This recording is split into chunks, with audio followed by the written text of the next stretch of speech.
Kanu's trial cannot go anywhere. And they know that if it is concluded, it is a problem. If it is not concluded, it is a problem. So they make it an open-ended trial so that they will look as if something is happening. But they are not interested in his trial. They are interested in holding him perpetually until people realize that that's what they are doing. And I realized that a long time ago. The problem is that everybody has become complacent about Nnamdi Kanu's freedom. They have allowed the so-called Southeastern leaders who are deceiving them to say, oh, we are negotiating, we will get this thing resolved, to allow them to calm down the restless people who should get him out. You are not going to get Nnamdi Kanu out of detention by negotiation. It's not possible. Nigeria is holding Nnamdi Kanu to ransom for his unity. The payment they are demanding for is absolute unity and loyalty, regardless of what they are doing to Igbos, yes, or they are doing to other Nigerians. Unless that ransom is paid, and that ransom is Nnamdi, or Nnamdi is rescued from the kidnappers. I think I want to say this because Nnamdi Kanu is my friend, and I've been in this court several times on his behalf. In fact, when I would come to this court in the past, they would attack me physically. I was attacked physically thrice. The reason I don't come to court anymore is that a federal high court judge actually gave an order that I cannot attend this trial, this current trial, yes. He mentioned my name specifically, so I don't want to waste my time coming to court, but it will be more than... I think the problem is that everybody has become complacent about Nnamdi Kanu's freedom. They have allowed the so-called Southeastern leaders who are deceiving them to say, oh, we are negotiating, we will get this thing resolved, to allow them to calm down the restless people who should get him out. You are not getting, this is what I should tell you, you are not going to get Nnamdi Kanu out of detention by negotiation. It's not possible. Nigeria is holding Nnamdi Kanu to ransom for his unity. The payment they are demanding for is absolute unity and loyalty, regardless of what they are doing to Igbos, yes, or they are doing to other Nigerians. Unless that ransom is paid, and that ransom is Nnamdi, or Nnamdi is rescued from the kidnappers. Look, all these razzmatazz we are seeing in Nigeria in the courts, Nnamdi Kanu's trial has nothing to do with judges. If the Supreme Court justices decide that Nnamdi Kanu should be freed, he will not be freed. Yes. The DSS will not leave him. Because that has happened several times. It's not matter for what they come to do in the courtroom is scripted drama, so that they'll give an impression that, they know that Nnamdi Kanu's trial cannot go anywhere. And they know that if it is concluded, it's a problem. If it is not concluded, it is a problem. So they make it an open-ended trial so that they will look as if something is happening. But they are not interested in his trial. They are interested in holding him perpetually until people realize that that's what they are doing. And I realized that a long time ago. In fact, when I met Nnamdi Kanu, I used to say, I met him in New York when I was on my way to Nigeria in 2019. At the time I got arrested for revolution now. And he was telling me, I've told this story several times, he said, Sowore, you are mad. How are you going to Nigeria at this time? They just tried to kill me in my father's house. And they killed 20-something people. I barely escaped. I said to him, and it came to pass, if they need you and they want you wherever you are hiding, they'll come and get you. And that's what they did to him by going to Kenya. They abducted him. Till today, nobody can tell you how Nnamdi Kanu got to Nigeria officially. It was an international kidnap action. And you cannot cure that flaw in his trial. You can't go and kidnap somebody and bring him to court and bring him to trial. But they know what they are doing. So I hope that those who are his supporters and Nigerians who believe in justice will understand that is what he's about. He is a prisoner, not, you can say prisoner of conscience, of course he is, but he's a prisoner to the Nigerian project. The desire to keep Nigeria one, united, undividable. That is his crime. And those kind of crimes are not for trial. You can't get a court of law to convict him for that. because it's not a crime. Of course. And that's what we tell people all the time. If you see all these razzmatazz going on, the judge from day one already know that I didn't commit a crime. In this case that we came to today, Justice Lima knew that there was no crime committed by calling the IGP illegal because it's illegal. The issue to be resolved is very simple. You cannot lead the police if you are not in the police force. It's as simple as that. Otherwise, I'm qualified to be IG then. Throw it open. Let anybody apply for it. Then you can make MC Oluomo the IGP of police. We won't complain. You understand? It is just like saying, look, judges are entitled to spend how many years now? 70 years as judges. We don't have a problem with that because that has been done. But if you go and bring a retired judge to come and I won't, if I'm brought before him, I won't answer to him because I say, sir, you are no longer a judge. You have retired from the civil service. So that is the issue they cannot cure. So the judge who accepted that knew that there was no case against me. But they are interested in one thing and one thing only, my international passport. I had achieved that for them. After that, come today, come tomorrow, while they figure out other things to do to Sowore. So that's what it's all about. Yes. Perception that they are not interested in prosecuting high-profile cases is false, and that the agency is committed to that. He made that remark in the Sahara The EFCC chairman knows that it is time to replace the Igbo in EFCC with a dove. Or a chicken. No, a dove is harmless. Yes. Chicken can be aggressive sometimes. Yes. No, if you go to a chicken and try to mess with the chicken, they will fight. But a dove doesn't fight. They should just replace the logo of EFCC with a dove. Let everybody move on. That's the simple thing. The EFCC no longer handle high-profile cases. They can't. The high-profile people have already captured the EFCC. So the EFCC is incapable of handling any this same chairman of EFCC told us that if Bello was not arrested, he will resign. Bello was never arrested. Bello decided after he has gone around and played and gone on vacation, came back to come and play. And he's back on the streets. Everybody is kneeling down for Bello, who is undergoing trial for. Bello is back on doing his third term in Kogi State. So what are we talking about? So, but, EFCC chairman must give speech. The media must report it. That's what you guys are supposed to do. But my advice, once again, is that the eagle must be replaced with a dove. There's an Igbo problem in Nigeria. That's why they're holding Nnamdi Kanu. What's your take on for asking Nnamdi Kanu's perpetual Biafra. detention?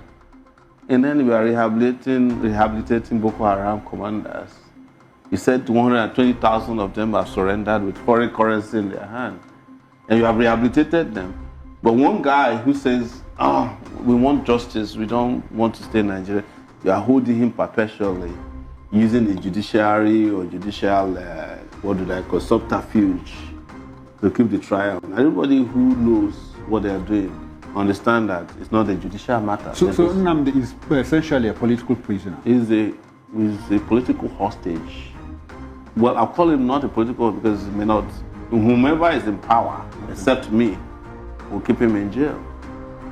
So do you think that Igbos generally are endangered species in Nigeria? Going back what you just narrated. The truth, that's the truth. Nigeria did not forgive Igbos since the end of the Civil War. What did they do? Because they challenged the real estate of the British called Nigeria. So, and they didn't forgive them since then. So everything has been done after that. We know this is the unspoken truth about the country called Nigeria, that they did not forgive Igbos for the Civil War. The Igbos were the victims and they have forgiven the victims. So why is it difficult for the victors to... You are preaching to the choir. And because he had mentioned once that, in an interview he had mentioned that the Igbos will never be president of Nigeria. That is a perpetual, narration to keep the Igbos where they are. Yeah, so no, it's not about even the presidency. If they find an Igbo man that is malleable, that can work in their interests, they can make him president if he doesn't have any power. You can be a president of Nigeria and not have the powers of the president. When they wanted to destroy the landmark, who was the minister in charge? It's not an Igbo man. And Moka is Igbo speaking, also fighting. It's easier for them to use an Igbo man to carry out. If it was done by a Yoruba man, the uproar would have been worse.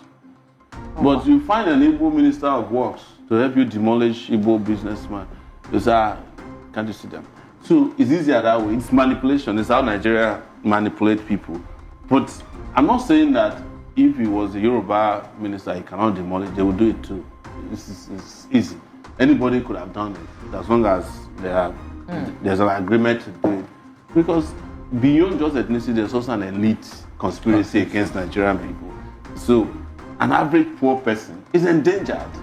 But you are likely more endangered if you have committed a generational crime against the Nigerian real estate. Owned by being an Igbo man. Of course, that's the truth. That's why you were saying, oh, you are Yoruba man. If based on what I say, they even tell me I'm not Yoruba enough.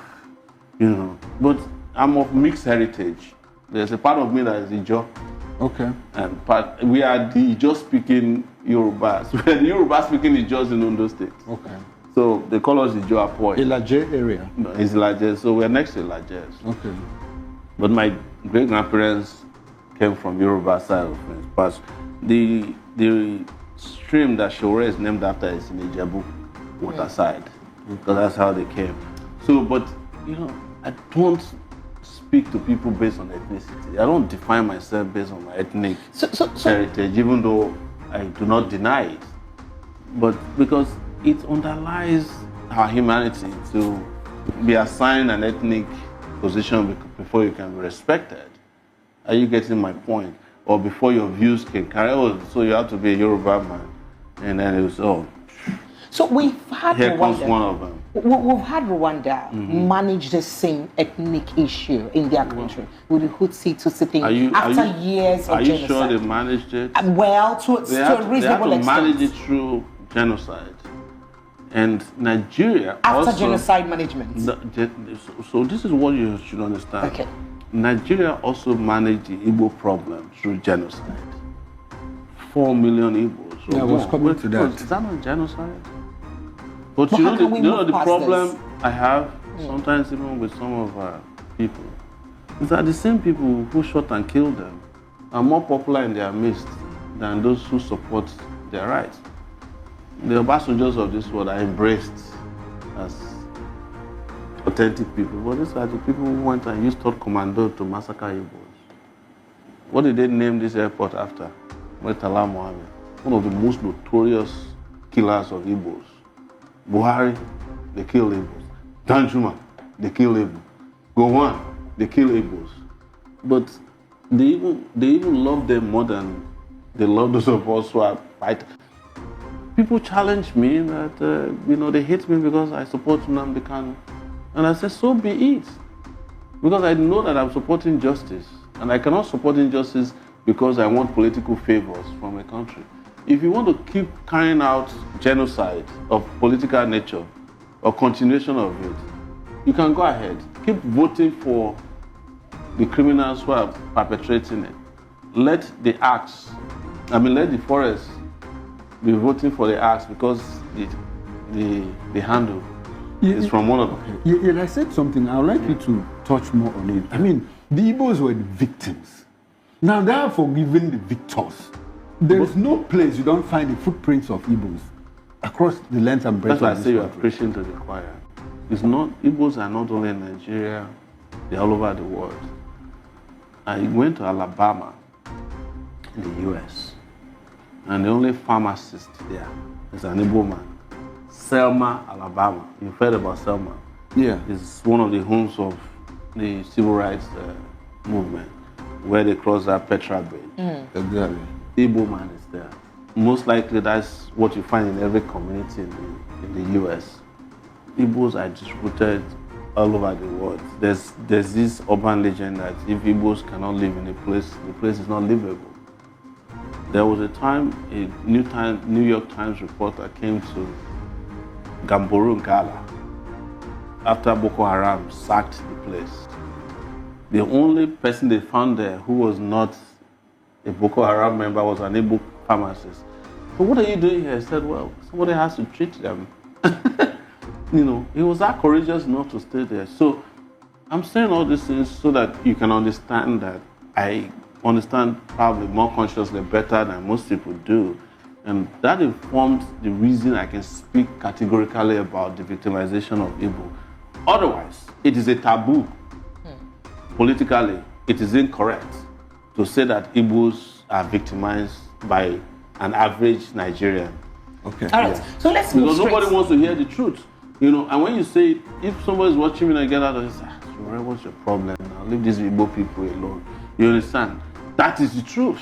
But I cannot, my conscience cannot allow me to accommodate the genocide of 3 million people, 4 million people, and then the continuation of that denunciation of the existence through persecution in which the Nigerian state is carrying out, either through landmark or Nnamdi Kanu or,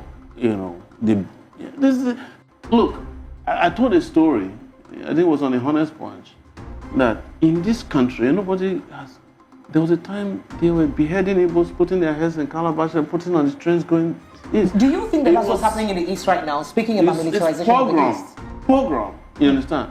And that's why they're doing it. It's what they're doing.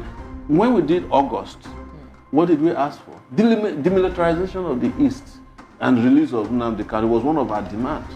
But it was the most denounced demands, even by human rights people. They told us, no, don't include Kanu in your demands. Otherwise, we will not join you. Because Nigeria has been made to believe that a crime committed against Igbo doesn't fall under human rights abuse. Yeah, so let's speak about that crime against Igbo, because a popular, I think I read in your paper recently. And unfortunately the Ohanese people said they should not join the protests, that they are negotiating with Tinubu. They even said that he will release him for Christmas gift, as if he's a Christmas goat. That's true. All right, so speaking about this militarization of the Southeast, recently I read in your platform, a popular media mogul, owner of a media platform in Lagos State, was dehumanized in the Southeast. He was traveling through Anambra State to Asaba Airport, and he was accosted. He and about 3 DSS officials were accosted by military personnel who dehumanized them, told them to lie on the floor, in fact, told them they were going to shoot at them, told them that they were IPOB. Do you think there has been accusations that most of the people killed in the Southeast in the guise of IPOB are really not IPOB, that they were killed by military? Do you think that this is exactly what's happening? These guys are burning down villages, Nigerian army. They are burning down villages. Like, if you are 17 years old in the East, you carry any kind of hairstyle and you run into a military checkpoint, you are automatically targeted. It's profiling. Oh, wow. You understand? But go to Katsina. Listen to this before we end this broadcast. The governor in Katsina said a whole local government with tons of bandits have only 5 policemen in their area. They have only 1 vehicle, no military. But there are bandits all over the place. Why is it that banditry and terrorism in the north is treated with kid gloves, and people who are asking for what is recognized by the United Nations as self-governance, the request for self-governance, is treated as a crime against the state? But terrorism is not treated the same way in the East. I traveled in the northern part of Nigeria during the election in 2019 and also in 2023. You can drive all the way from some of the most, bandit havens. Dangerous points. And there will be no policeman or army on the way. Okay. But you cannot travel in the East today. Is 1 kilometer, 1 military battalion. Unfortunately, that is what it is. Before we leave, can I ask you a personal question? Go ahead. We have spoken a lot here, and you are more like a repetition of speaking truth to power. Sowore, do you fear for your life? It's too late. My life had been taken several times, to the point that all I'm dedicated to is living my life one day at a time. And the reason is this. When I was leaving the university, I did not know, I left the university at the age of 24, 25.